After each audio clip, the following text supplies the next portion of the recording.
First of all, education is very important in properly enhancing and enriching and amplifying our intellectual capacity as a country.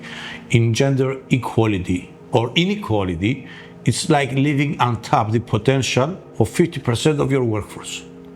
So how do we address this? Gender equality is not an issue that needs to be solved.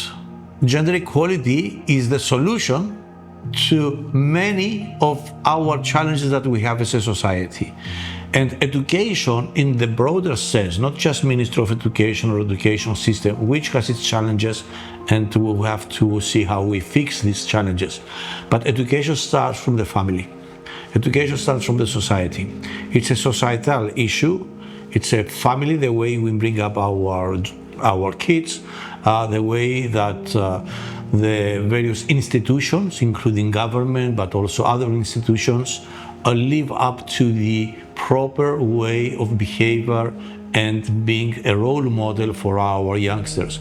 So gender equality cannot be achieved by just assigning numbers and targets and 40% or 30% equation into a board or leadership role. The solution to many of our challenges is a value creator into our economy, into the societal problems. A board could decide to be diversified because it has to or because it looks good.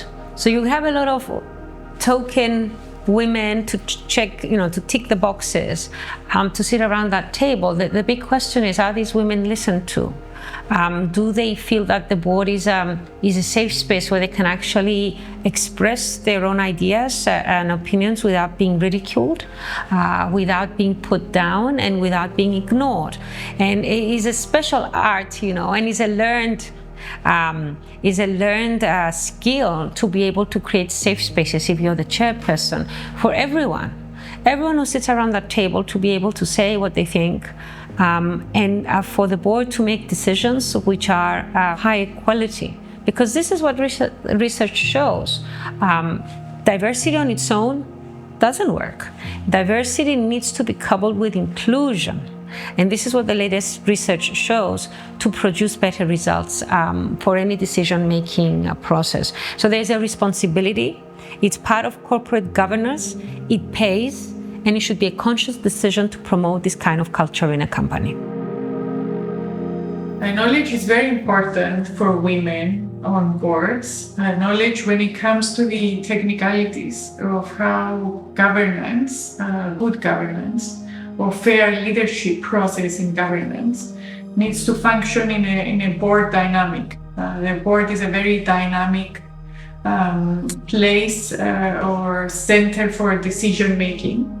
So having the right knowledge, not just sector-specific knowledge, but also the mechanics, the technicalities of how a board should serve its fiduciary responsibility for the good of all stakeholders, not just the majority shareholder or the shareholders, requires knowledge. The knowledge, I would say, in not just the specifics of what the agenda or the briefing material tells you, but having the right knowledge to understand what is not there. What information are we missing? Or what is it that we are not seeing in order to make a fair and good value-creating decision?